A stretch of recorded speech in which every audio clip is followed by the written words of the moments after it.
Hey, what's up? It's Jeff with the Teach Better team, and I want to talk to you about something that we've been getting a lot of questions about recently. I want to get into the 10, 100, 1000 exercise really quick. I'm going to show you what that is. Let's go now.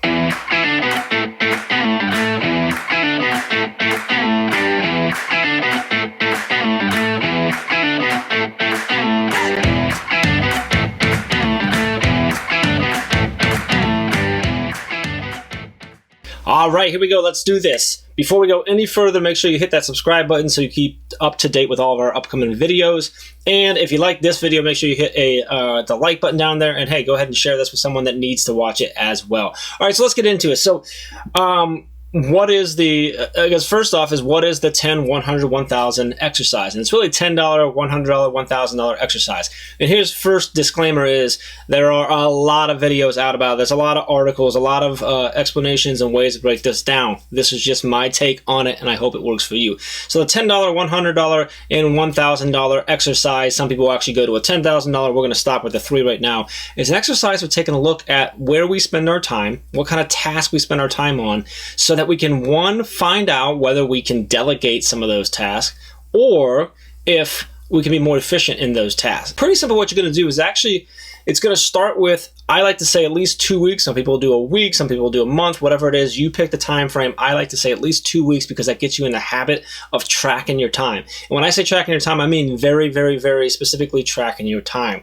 So whether you are working on email or communicating with someone on a phone call, working on a specific task, using the restroom, eating lunch, whatever it is, tracking your time very, very specifically so you can see every single specific task. So that means it's not, oh, I did some miscellaneous organization in my office. No, what did you actually do? I organized my bookshelf. I organized accounting papers, whatever it might be. I did accounting work. Yeah, what accounting work did you do? Oh, I paid bills, or I tracked expenses, or I created invoices that I had to send out, or accepted invoices and got, or bills that I got so that I could pay them, whatever it might be. So very specific about what you're doing.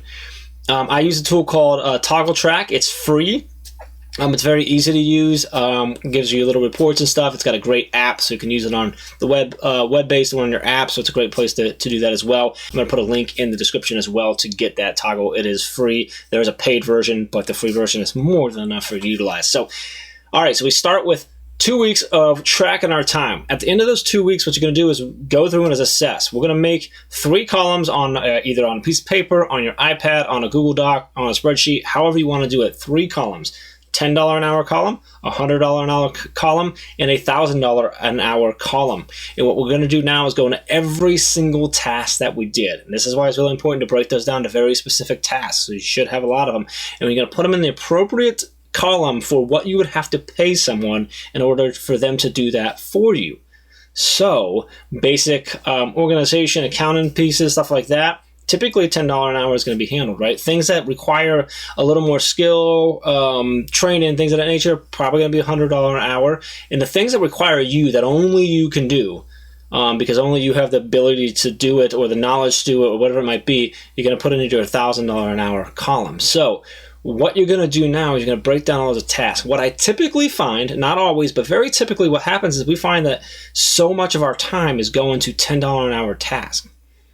And that's okay. They're most common because they're typically smaller tasks. They don't take as much time and stuff, but they add up to a lot of our time. So then what you're going to do is go through that $10, anything in that $10 an hour task that you have. I want you to then go through, and this is part of the exercise, to go through and figure out how can you take those off your plate, if you can. You can't always. I think that's very important to state that up front. But look at ways that you might be able to do that. Can you hire someone? If you're running a business or doing something as a side hustle, you might be able to hire someone, an assistant, a VA, whatever it might be, to take that off your plate. If you're in a school building, an admin in a school, you may not be able to hire someone, but you might have an opportunity to give someone else an opportunity to take on a little bit more responsibility and a potential leadership role there. So look at those tasks, not as minuscule, small tasks, but as an opportunity for someone else that might have an interest in getting to, the role that you're in or a leadership in your building or in your district. That's an opportunity for them to see a little more into that world, to take on some leadership, to show you that they got what it takes to learn a little bit, to get that experience. So look at that as an opportunity there. It also is an opportunity you for now to build a relationship with them as you show them how to do it and work with them on that. So think about that as you're delegating. Now, you may not be able to hire someone. You may not have anyone on your team that is able to take it on due to their capacity. You may also be a teacher in your classroom. Maybe you cannot. You can't hire someone, and you don't have anyone to delegate to. There are some tasks on a teacher plate. You might be able to find ways to bring in student leaders to do that, but that's not always possible as well. In those instances where you cannot delegate, there's no way for you to take it off your plate no matter what you do, then you're going to look at that $10 an hour list. If that's filled up like it typically is, now we want to look at how can we be more efficient at those tasks? How much of our time is really going there, right? Is it 15? Is it 20? Is it 60% of my time? Now I want to be more efficient at those tasks.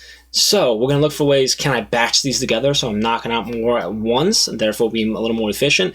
Can I find some new tools and new ideas, new processes that are going to help me do that? Do I even have a process and a system for it? Or am I kind of making it up every time as I go along? So maybe it's just about documenting and putting together a process that I can follow very easily, whether that's a checklist, whether that's a combination of different tools, whatever it might be. Or can I automate that? Can I find a way to make or at least part of it or pieces of it or all of it be automated for me? So you can look at those different things to break down what you can do. So this exercise is fairly simple, and I will actually argue that just the process of tracking your time very, very specifically for 2 weeks will be extremely powerful for you. Just from doing that, you're going to notice things that are going to improve your efficiency. One big thing for me is that when I started really tracking my time, I notice more when I'm switching between tasks. And there's so much time that gets lost simply by switching between tasks. I also notice that I'm less likely now to, when I see a pop-up notification about an email coming in or text or ping in our Basecamp, which is our project management tool, I'm less likely to go right to it right away because that's going to switch my task. And it's going to take me off task, which is going to cost me time and efficiency. But now because I toggle it, I know I have to go toggle that, so I'm less likely to do that. I'm less likely to interrupt. I'm going to finish what I'm doing first or make a conscious decision that needs to be taken care of. And therefore, I've noticed my efficiency based on the number of tasks that I'm knocking off daily and weekly has skyrocketed when I've done that. So just doing that is super powerful. But the process of going through the 3 columns and figuring out where your time is going and if you can delegate or if you can automate or if you need to process and get into your systems to be more efficient is extremely, extremely powerful. It allows us to free up time, whether via delegating and giving people an opportunity to take on things, or it's via just being more efficient. And that allows us to then be better at what we're doing, be more efficient. It allows us to maybe take on that project that we didn't think we had time for. Maybe it allows us to get out of the office or get out of the classroom faster, earlier. Maybe it allows us to shut our laptop a little earlier than we had been and spend some more time with our family, our friends, or whatever we do after work. But this process alone, just the process of it, I think will be bring you so much just in your understanding of how your time is being spent. So I encourage you to at least do 2 weeks. If you do a month, that's awesome. I would encourage you to continue tracking no matter what, but do this for this specific video. We're talking about this process of the 10, 100, and 1,000. So I challenge you to do that. Put 2 weeks in, go through the process. If you need to talk through it, you want to talk through it, let's do that. Hit me up over on Twitter at Jeff Gargas, and let me know, comment below, and we can connect, whatever it might be. I hope this helps you. I hope you'll go through this, and I hope it helps you either be more efficient or take some things off your plate and get a little bit of your time back. I appreciate you. Let me know if there's anything else that I can do for you. And don't forget, make sure you hit subscribe, like this video, share this video, drop a comment in there, and we'll see you at the next video. Appreciate you. Bye.